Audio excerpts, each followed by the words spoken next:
Go time. And here we are. We're live. We're back. We're like live. We never Here left. we are. Yeah. So, guys, obviously, cold weather has come in, and so far it's been nothing burger. Nothing is happening. There is no precipitation in Oklahoma. Do we think it's actually going to happen? Dry as a bone. Yeah, I think it's going to happen. How much do we want to get? I think we're going to get like a good dusting of ice, and then maybe like a bit of snow. I think that's mine. So no. So Tucker, what do you think? They're calling for 16 inches. At this point, 12 to 16 inches.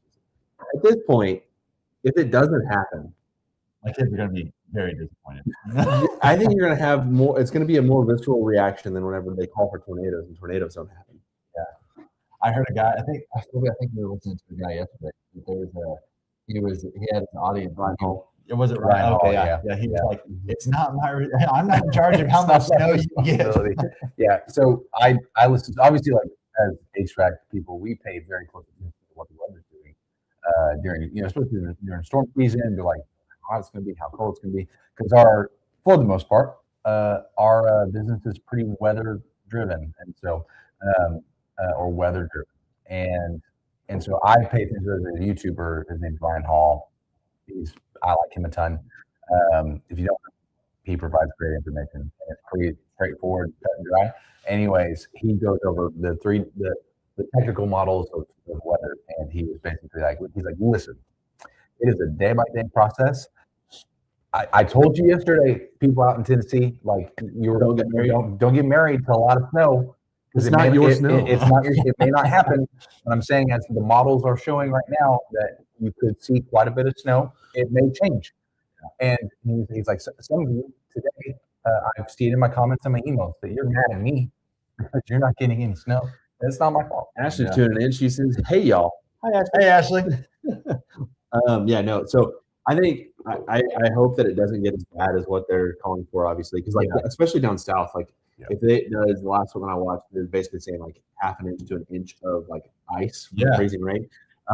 That is like exploding tree level of problems. Like, I mean, we could have lots of people without power. Yeah, I think that, and that's always the scary bit is like, okay, and I always feel bad too because I was talking to some people last night, and we were just talking about during this time of year, we're getting texts out to people's houses, and a lot of it, in the best circumstance, we would be able to get out to people's houses if they're heated down, but if we can't get out the driveway, or if there's no power, like systems aren't going to run. Well, I think that's a big misconception as well.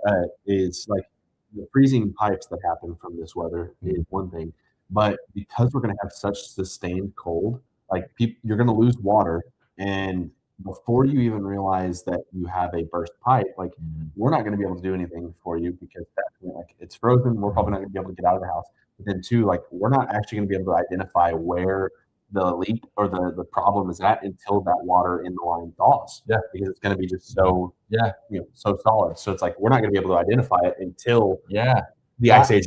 So 2 years ago, I was out at a couple's house here near Blanchard, and their drain line for their air conditioner froze during this big freeze, and it cracked the drain line anyway.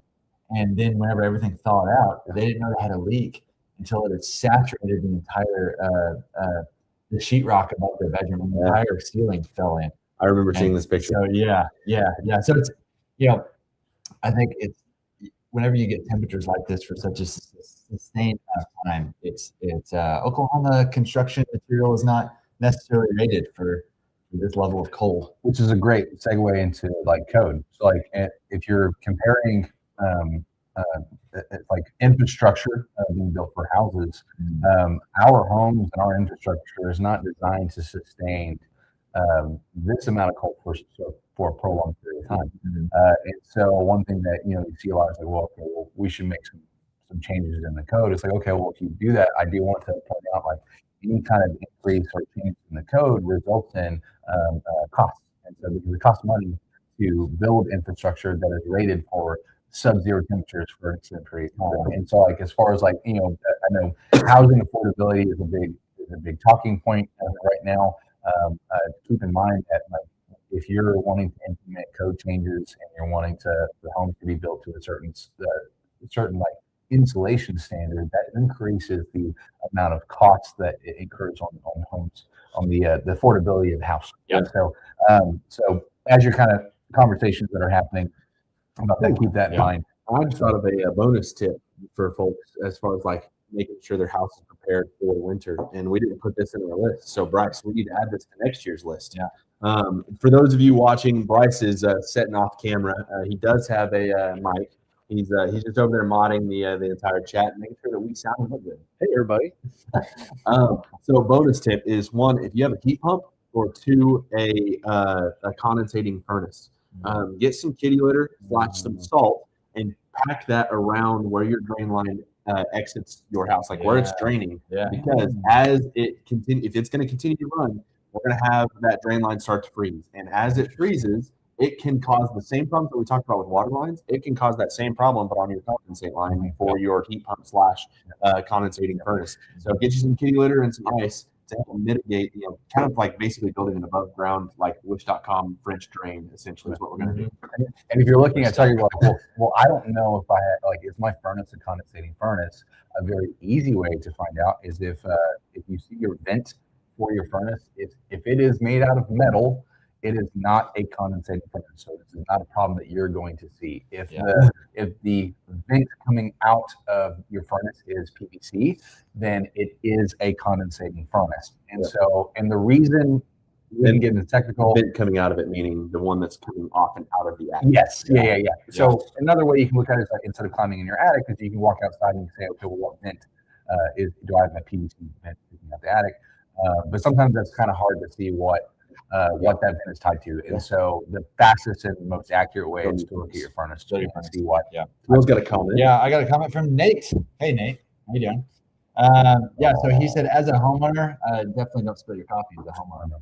That's not fun. It's actually a rookie homeowner move. That is a rookie homeowner move. Says, familiarize yourself with where your water shutoff valve is and make sure it's not covered with dirt or grass, etc. It's easier to do it now than when there's already a leak and it's 0 degrees out. That is 100% true. And if you really want to win some Yarborough points, is that go ahead and station some channel locks just right on top of that. Just go ahead and cinch the channel locks to it. That way, when you have to inevitably go shut it off, you're not wondering where's the wrench. You just grab that channel lock and shut it off. Shut it off. Hey guys, I'm going to tune in real quick. We had some weather this time last year, it was around February, and we were dealing with a lot of ice. Hopefully, we don't have to deal with as much ice this year, but I wanted to share something with the audience that we absolutely put together. So I'm going to let it roll, guys. And you guys let us know if you can hear this, all right? We're sliding around. We're shutting her down, actually. So stay inside, stay warm, and for the love of all things, stay off the ice. Back to you in the studio. Will do. He looks cold. He does. Man. All right, stay tuned. Next up, sports. Oh man, it's like videos like that. Like, we're just here to make ourselves laugh at the end of the day. That's the main goal. Were you? Yeah. How long did you? Was it difficult to maintain that spot? No, as short of the time as possible. We were out there, and it was more of just I could have stood still, but the comedic effect of just ice skating around. You got zero friction under your feet.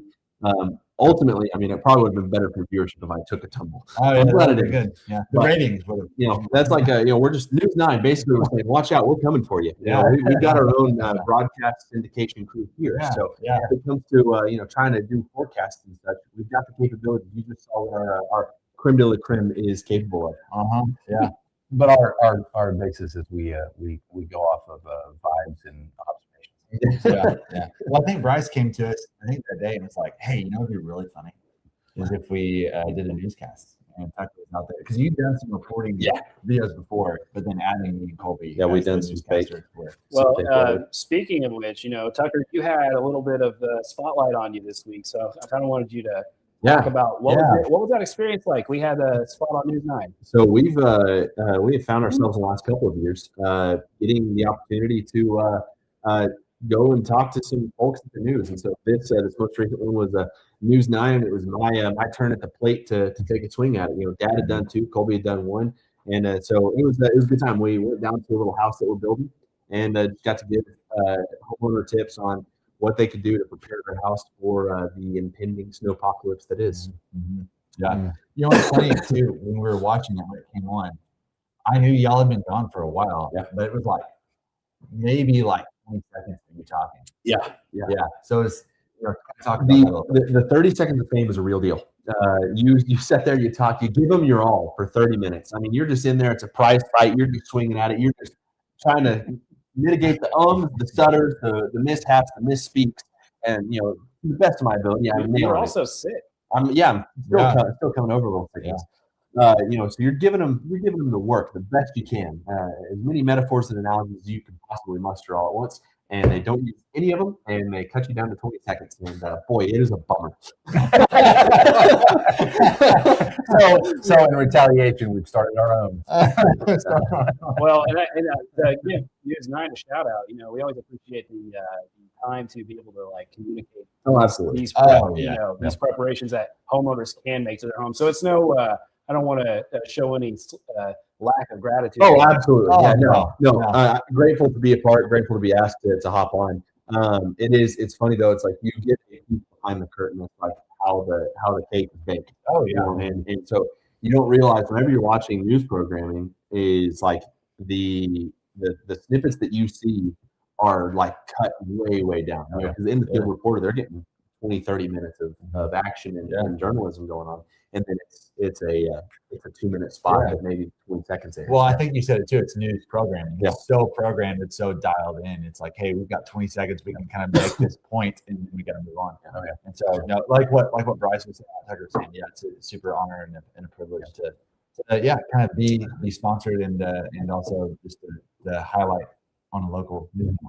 So, and out of the 4 times that we've done it, Dad me and twice, and myself and Tucker so far. Will, you're up next. And so, but you've kind of take it like, we have a lot to say, but we have to understand that we're not the cake.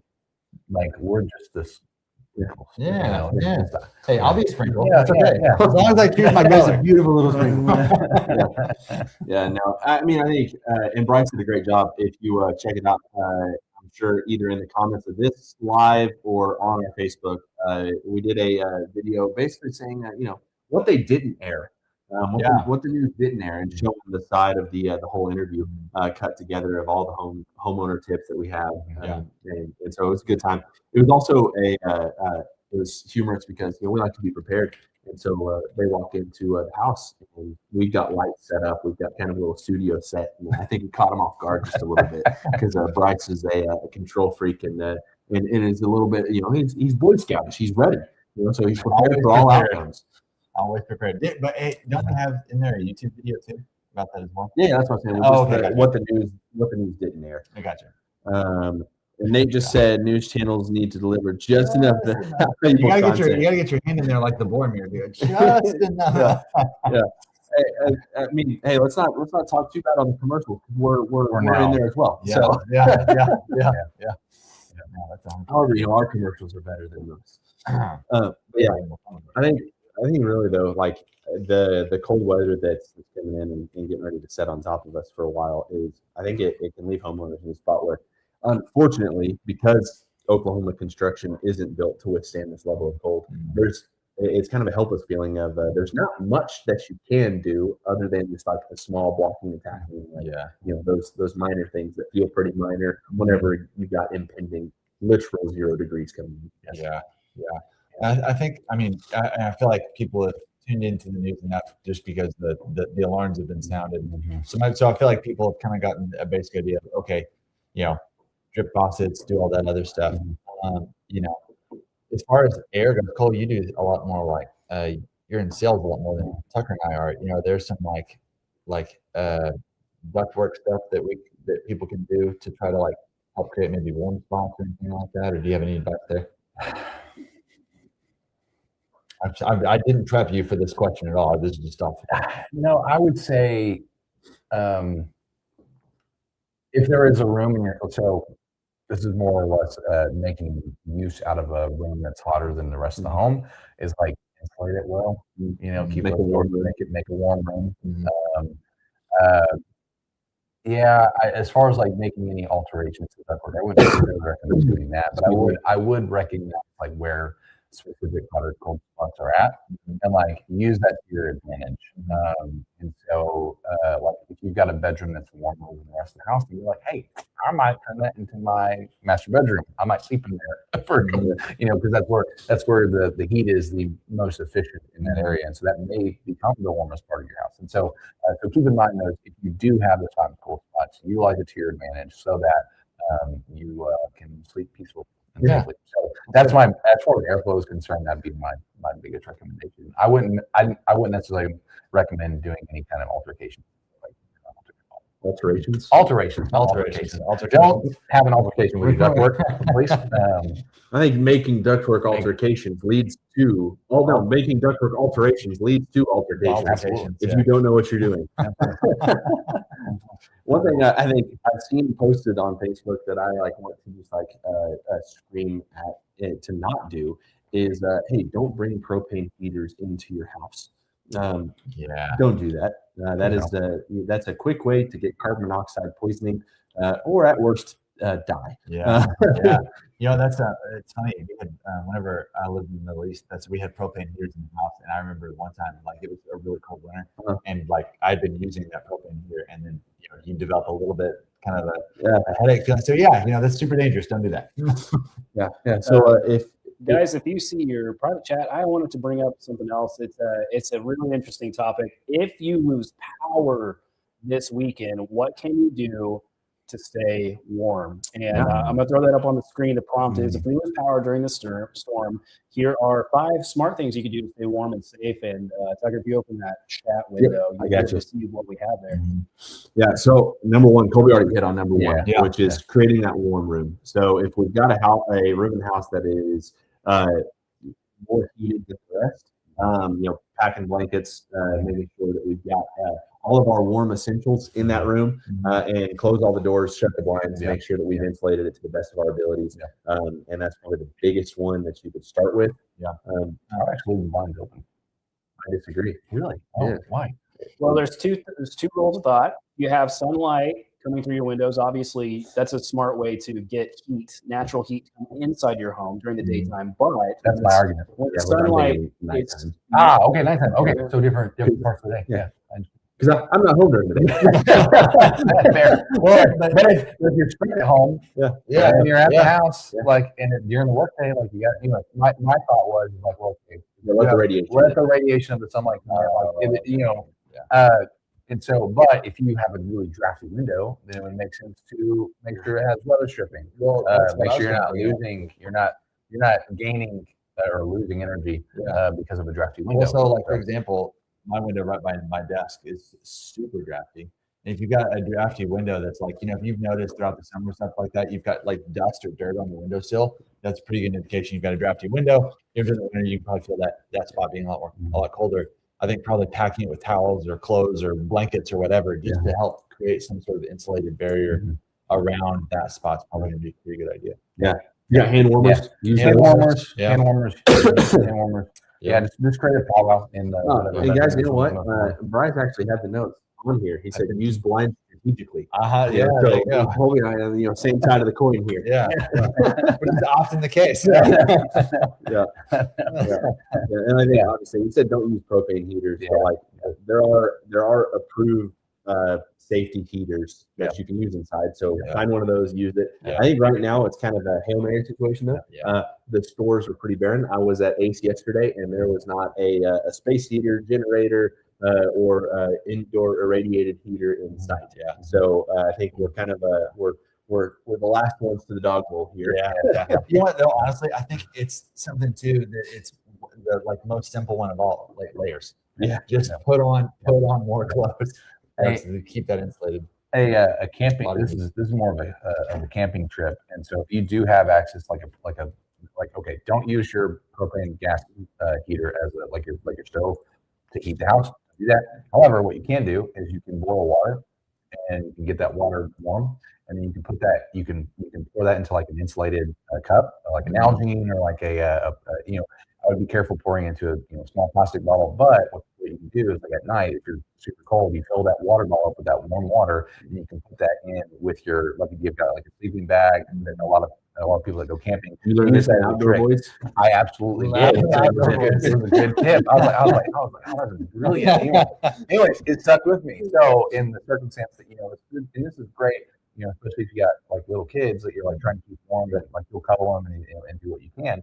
And so, but having that sense of like I might be able to get them, if you do have access to heat up water, that's a way that you can. So, what causes heat failures during cold snaps? Say that again. Sorry. What causes heat failures during cold snaps? Probably depends on what kind of heat you have. So if you've got expand on that. So if you've got like an all electric system, your power goes out. That's kind of we're unless you've got a backup generator. Furnaces too. Yeah, they don't work. Yeah. So it's just kind of one of those deals. I think that's a misconception. I think people. It is. Yes. People think I've got gas heat, and you forget that your blower is reliant on electricity. We don't have a gas turbine in there turning the blower. So that's a misconception. So we'll kind of talk about that. So back in the day, they used to have like kind of natural draft furnaces. It's in Oklahoma, and you have natural gas furnaces, so that they have a little burner that naturally draft the heat in the house with no really any requirement of electricity other than making sure that pilot is lit, and so it just kind of naturally go. And so your furnace cannot operate without electricity. And so if electricity doesn't go out, just because you have a gas furnace doesn't mean it's going to continue operating. And so keep that in mind. You're out of luck with all the other total electric nerds. Don't rely on your gas furnace if the power goes out, because it's not going to, because that's a big wood burning part. All right, guys. So we got some questions of the week. A lot of these that you guys are already tackling. you know, this is kind of an obvious one, but I think a lot of people still don't do this. Should you drip your faucets? And at what rate? Oh, wow. Yes, and just at a drip. Yeah. Especially if it's on an outside wall. If it's on an Yeah. interior wall, less so. Yeah. But if it's on an outside wall and it's below 15 degrees outside, And opening your cabinet doors, like where all your plumbing goes, that's going to be a pretty big deal too. However, there's some weird stuff. So Houston is getting, not in our service area, but Houston is getting some weird advice from their municipality, which is don't drip your faucets. Really? And it's on account of their water system not being able to keep up. Like if we have a bunch of tens of millions of people start dripping their faucets all at once, our water system won't keep up. And so apparently the city of Houston, if you're in Houston watching this, I don't know if you are, but don't drip your faucet according to your mayor. I have no idea. So consult your local mayor. Consult your local authorities. And talk to your local representatives to improve the watering of Houston. Yeah, but if you're not in a place where people are telling you not to drip your faucets, absolutely drip your faucets. Drip that faucet. Doesn't need to be a stream. It's a nice, single drip. Move the water. Yeah. Moving water and get cold. All right, here's another one, guys. Which pipes freeze first in your home? Exterior ones. Exterior one. Yeah. Exterior Because water. you don't have those exterior pipes that as the cold penetrates through the construction material, the material of your house, it's going to penetrate through the outside, the exterior ones first. So any pipes that are there. I think secondary is going to be, it is an exception to the rule, but it's if there's a water heater in the garage, like garage water lines will be the second ones to freeze because garages aren't conditioned spaces. Now you can run your propane heater in your garage. So if you want to keep your garage a little bit warmer, great, do so, but that's a fire hazard, so proceed at your own risk. Not officially blessing that. And Oklahoma tradition, just grab your lawn chair, sit out open the there. garage door, and so that way you get some oxygen. Yeah, but your water heater water lines would probably be the second ones that I'd look for. They said that's an oddly specific consideration. I'm assuming he's talking about the Houston mayor. Yeah. Well, once you interact with enough home service / content like that on Facebook, you get it from the nation. Meta is like, oh, this is a nerd who loves this content. Nate says, when we still lived in Oklahoma, our exterior walls, specifically on north-facing walls, were always the first to freeze. Mm-hmm. Yeah. Those north walls, especially in the winter, those will typically go first. Now, I've heard, this is back to water heaters, and I have a question because I've heard a couple different schools of thoughts on it. If you should drip your faucet with lukewarm water, should you activate your hot water as well as your cold water? And Tucker gave his answer earlier this week. He said, no, go ahead and just run cold water. So I kind of want you guys to discuss this. What do you think? My first inclination is to say, well, if your faucet, like your sink, is on like an exterior facing wall and you've got warm water, but they're in separate lines. My answer is coming from the master plumber, so I feel pretty confident about that. Yeah, that's probably true. So I feel like that's like cold would be just fine. Yeah. So Dave's take on it was drip the cold because hot water lines aren't under pressure. So whenever you first start that hot water drip, it is a backflow through the cold water line, and then it starts pulling through the water heater system. Yeah. And so you only need to run your cold water because that is the only pressurized line in the house. Okay. And so whereas your hot water only comes under pressure once you activate it for that warm water application. And then after that, once you start dripping the cold water, any water that's in that warm line, it's not going to be warm for very long. Warm line, in the red PEX, it will backflow into the rest of the water system. Gotcha. Well, our James, master plumber, he would know. Yep. Before we went on the news, I asked that question because I was like, I want to be able to give this as a good answer as possible. Please let me provide accurate representation. Now, I feel like this is I think about it from a fuel source standpoint too. It's like, okay, let's say power doesn't go out, and you have a propane furnace, and if you're running, propane furnace, propane water heater. Well, if you got a propane furnace, you rely on propane furnace for heat. And so I'm thinking if you don't have enough propane, like you haven't filled your tank, you're low on propane for heat, I think you kind of have to prioritize where do you want your heat to come from. And if you want the house to be warm, which will help keep lines from freezing, then I would prioritize utilizing your propane furnace over utilizing your water heater. And if you're running both at the same time and you're low on propane, then that can be an issue.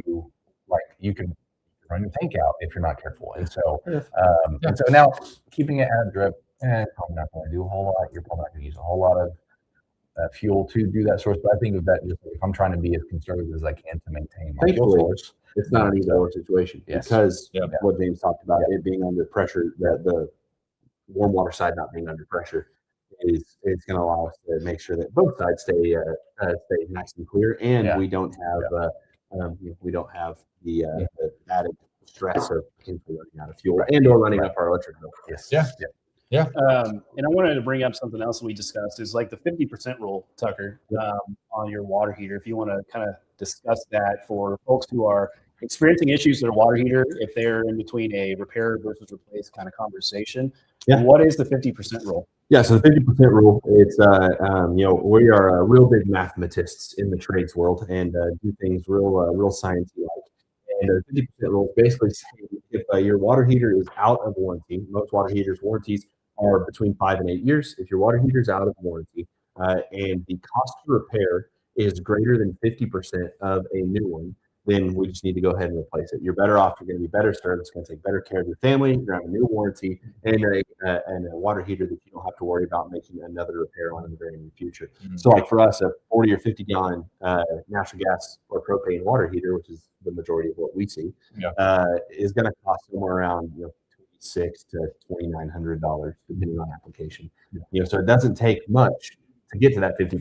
If a gas valve goes out, we're there. We're at it. So it's the 50% rule is a easy rule of thumb, and the same applies for your furnaces. If it's out of warranty and the repair is going to cost more than 50%, we need to just go ahead and replace it just for the safety of the home and the longevity of you in that space. And I believe this weekend we have a video coming out about the $5,000 rule. Kind of translates that 50% rule to HVAC. If you kind of want to prep this a little bit, like what that 5K rule really means. A lot of people search it. A lot of people are trying to make a decision again, repair versus replace on their HVAC system. And that is a video that Tucker had made that's going to come out this weekend. Yeah. So because you have the 50% rule is kind of an old rule of thumb, and so it's the $5,000 rule is kind of what I would prefer. It's like if we have repairs exceeding $5,000, once we start nearing it, that's where it is no longer the conversation of should we replace this system. It's we need to go ahead and replace this system. Because we're going to be wasting money. And you guys can talk more to that. Well, I mean, especially with like the financing offers that are available now too. So it's you can keep a hold of a lot of your cash, until you get into a position where you can pay a lot more of it off than you otherwise would. Yeah, a lot of times, like whenever we're going out to homes and if you, kind of our markers, we kind of use a 12 and 12, so like 12 years old, and then $1,200 for that specific service call. Now, what can happen is you can have like during a heating season, it may require $1,200 to get that heating portion of your system up and running. That's not including any kind of repairs they have to do on the AC side of things. And so the numbers can stack up pretty quick. And so if you kind of broke it out per system, and you help talk more about that more specifically. And so just to kind of keep things simple, whenever repair costs are exceeding that amount, like you're not only having to look at like, okay, well, one, can I afford to repair this, or can I afford to replace this? And if you're in a one that I can afford to repair it, and you let's say you're maybe not in a position to afford to replace it, then financing is a great option. But you also have to weigh that against like, okay, I can repair this now, but is that repair going to last another 10 years? How long is this going to? Yeah. So because like, is the money that I'm spending towards this thing, is this going to provide me a brand new 10-year warranty? And the answer oftentimes is no, because I'll tease it right now. We've got some really compelling 0% offers coming down the pipeline. And so some really compelling, up to 5 years, 0% offers, where you could get a system with a 10-year labor warranty on it and be paying like $220 a month. You know, so that right there, I mean, that's hard to beat because that's $2,400 annually. You know, so that's the big deal. We've got 2 comments. Cheyenne, she says, "Hi, haven't seen you on forever. I did see you on the news. Stay warm, Cheyenne. It's good to hear from you, and good to see you again. And I'm glad you tuned into the news. Also, glad that your thermostat is still working and lighting up the way that it should. That's outstanding." Nate said, "We've run into what we've run into. The warmer we keep the interior space, the less chance the water line in the wall will freeze. In our heated shop, if we keep our thermostat at 50 degrees, no freezing. If we drop the thermostat to 45 degrees, the water lines tend to freeze."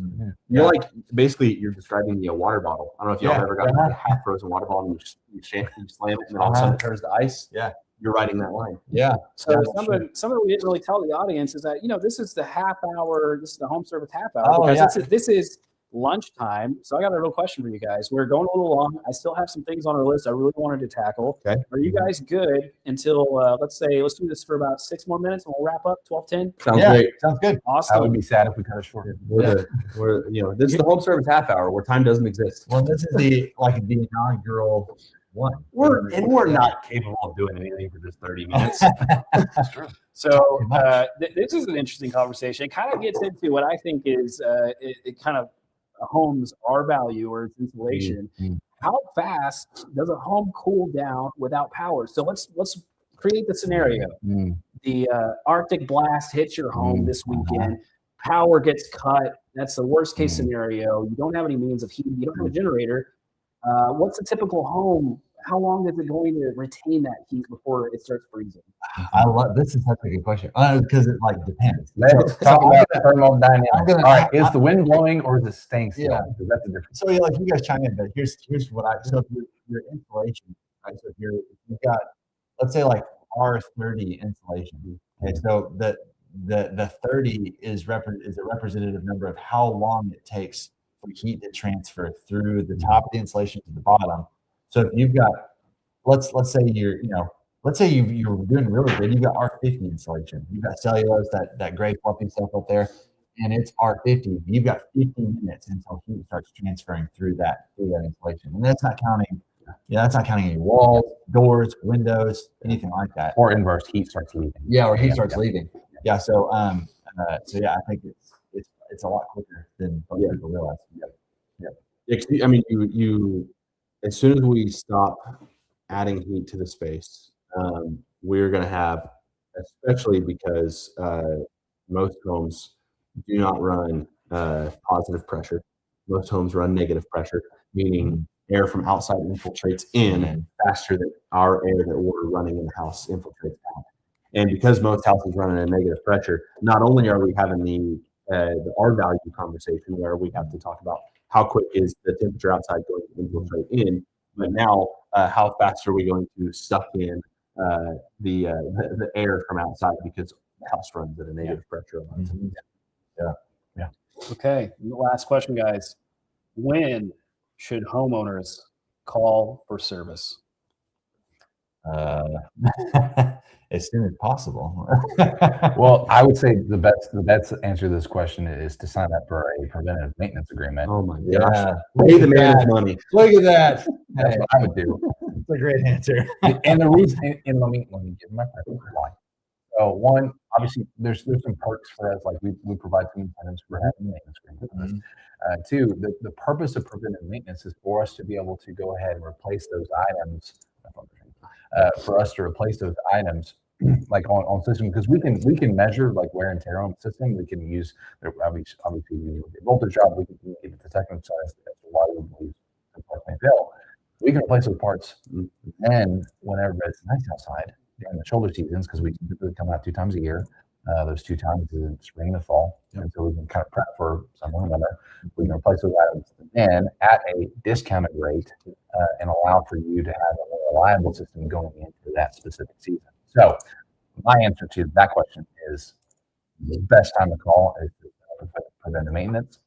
Now, if you are in a situation where you don't have that and your system's not working, the best time to call is as soon as possible. So yeah, As soon as you notice something isn't right, and I think I talked a little bit about that on the news. It didn't end up making the cut, but it did in our YouTube video. So go check that out.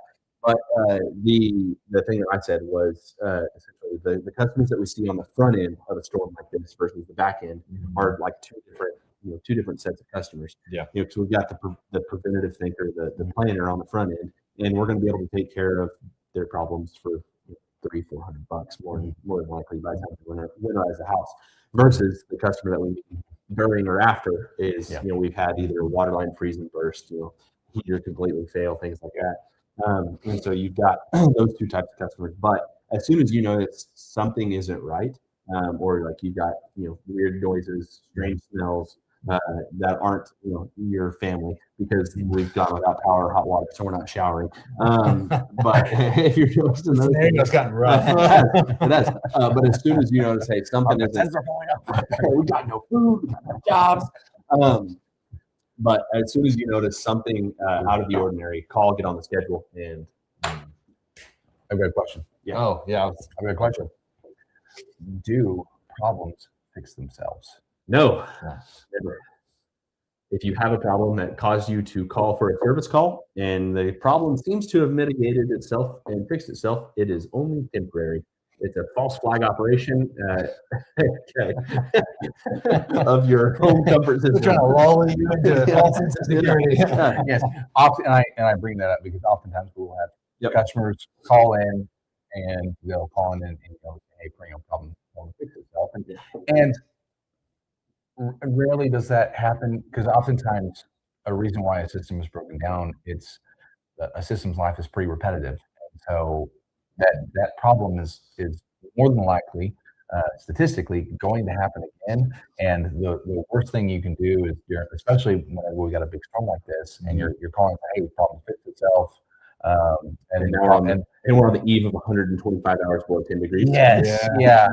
And so, because what you want to do is you want to mitigate that from happening. And so there's a lot of things that we can do as to find out why.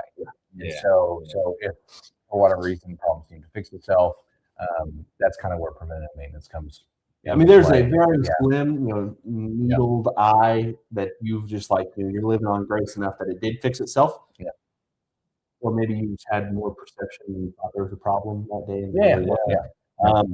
But 99% of the time. Yeah, the vast majority. If you got a problem, call us. Yeah. It's cheaper for us to come out and take care of it on the front end than go through something like this. And also our technicians will thank you. If we get to take care of it even today before the weather hits us, versus if our techs have to try to get out in allegedly, I'm looking at you, Lion David Payne. If we, 12 to 16 inches of snow.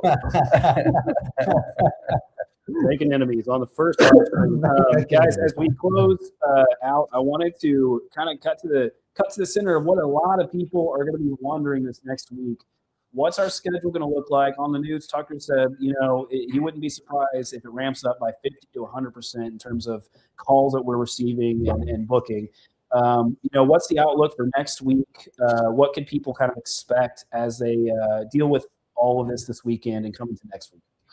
I mean, I think you're honestly going to find it's going to be a little bit more difficult if you're experiencing a problem. It's going to be more difficult to find a slot over this next coming week than it has been over the last maybe week and a half or so, just because of the demand. It's going to be really cold, and heaters are going to be kind of maxed out more than they have been, and so you're going to and a lot of them are going to fail that stress test. So I think it's going to be a little bit more difficult to find a spot to get someone out. Yeah, I think ultimately too for us, as far as our capacity is concerned, we've got sets of chains out to multiple of the guys. All the management team has tow straps. So if we're going to be running trucks as long as we're able to, and if trucks get stuck, the management team is going to go be a pit crew, and get guys pulled out of the so we can try to continue serving the community the best we can. Yeah. Perfect, guys. Well, I think if you hit those, we have a handy little sheet here. If you hit those bullet points there on the bottom, we'll close this thing out. And I just want to say from my chair, appreciate everyone tuning in today, dropping comments. We're going to be doing this every Friday at 11:30 a.m. Ideally, and so there we should be expecting to do this more often, guys. I'm watching you guys like hand signal. I'm like, what's going on? Hey, we're basically the penguins on Madagascar. It's like, you guys know there's no camera on me. That is. I relate to that. Do you want to be Rico? I mean, yeah, you didn't say a lot. Yeah. Rule number one, be safe. Make decisions that are safe for you and your family. And so maintain a sound mind and stay calm. That'd be through this, no matter what it is, through this weekend. And if it doesn't do anything, I mean, I think it's just a good mindset to have. You know, just Carry it with you. just be cool. Be cool. Be cool. Will? Oh, you might go Small too? prep steps? Yeah, hey. That was the hand signal. That was. Yes. I missed that one. I thought you were going. Yeah. So, I mean, honestly, Apparently we're not.